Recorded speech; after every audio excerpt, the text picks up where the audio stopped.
Welcome to my new blog. বন্ধুরা, কেমন আছো? স্কিপ না করে ভিডিওটা অবশ্যই পুরো দেখবে। এটা ছিল আমি যে পুরী গিয়েছিলাম তার দ্বিতীয় পর্ব। এটা ছিল নন্দনকানন অর্থাৎ পুরীর চিড়িয়াখানা। তোমরা অনেকেই জানো সেটা। চিড়িয়াখানাটা অনেক বড়।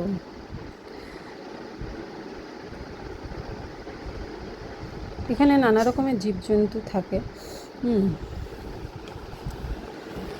যেদিন গিয়েছিলাম নন্দনকানন প্রচণ্ড রোদ ছিল, প্রচণ্ড গরমও ছিল, তাই পায়ে হেঁটে অতটা যেতে পারবো না, দেখতে পারবো না জীবজন্তু।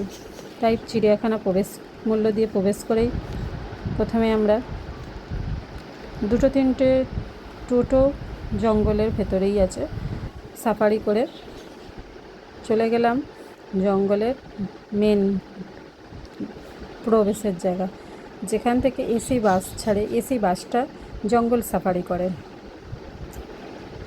সেই এসি বাসে করে গেলাম। কিছুটা পায়ে হেঁটেছিলাম, কিন্তু তারপরে টোটো ধরলাম। এসি বাসের জন্য দেখো প্রত্যেকে লাইন দিয়েছে, অনেকে লাইন দিয়েছে, আবার কেউ দেয়নি। তবে প্রচণ্ড ভিড় ছিল, গরম ছিল।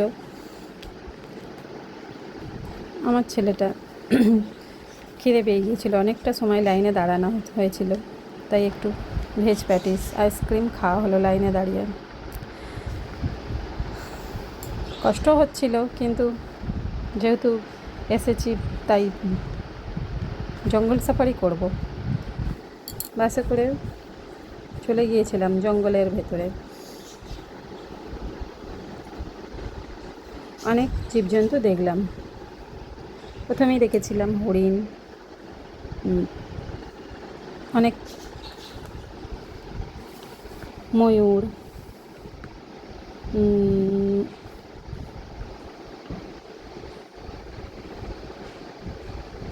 বানর, বিশ্ব সুন্দরী বানর। এই বানরটা আমি আগে কোনো দিন কোথাও দেখে নিই। দেখতে বানরের মতন, কিন্তু খুব সুন্দর, ঠোঁটগুলো লাল। এই চিড়িয়াখানাটা এশিয়ার বৃহত্তম চিড়িয়াখানা। চিড়িয়াখানাটা অনেকটা বড়, তাই একদিনে ঘুরে শেষ করা যাবে না। এটুকু জানি। যেটুকু বাসে নিয়ে গেল, জঙ্গলের ভেতরে প্রবেশ করলাম, দেখলাম টাইগার অর্থাৎ বাঘ,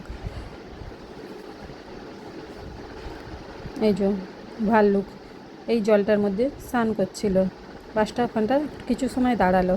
বাচ্চারা তো দেখে খুব উল্লাস করছিল, আমার ছেলেটাও তাই। ভাল্লুকটা কিছুটা একটু এগিয়ে এলো, সামনে বাসের সামনে এসে বসে পড়ল।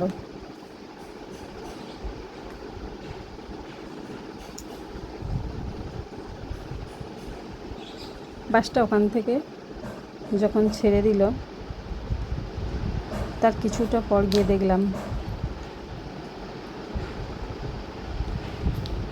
লায়ন, টাইগার, একটা চিতাবাঘকে দেখলাম বড় গাছের ওপরে শুয়ে রয়েছে।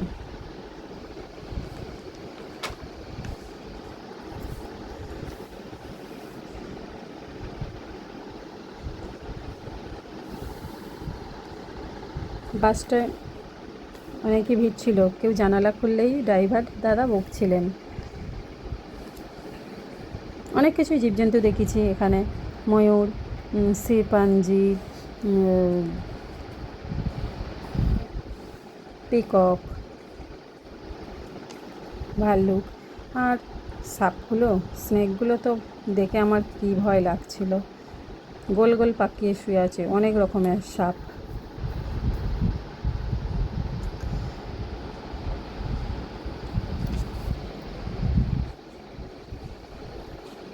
তার মধ্যে অনেক জীবজন্তু আছে যেগুলোর নাম আমি জানি না ঠিক।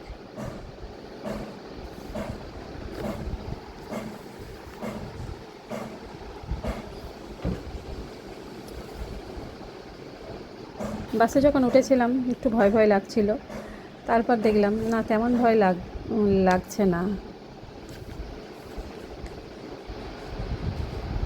লাস্টে 1 ঘন্টা মতন জঙ্গল সাফারি করালো। পুরোটা দেখা হয়নি, পুরোটা দেখতে জানি না কদিন সময় লাগবে। মোট 3 ঘন্টা মতন আমরা জঙ্গল সাফারি করেছিলাম।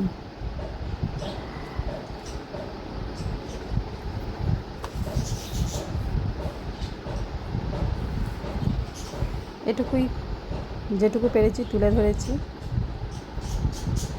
দেখেছো সাপগুলো কীরকম পিন্ডি পাখি আছে? আমার তো দেখে খুব ভয় লাগছিল। কেমন হয়েছে একটু বলো কমেন্ট করে প্লিজ।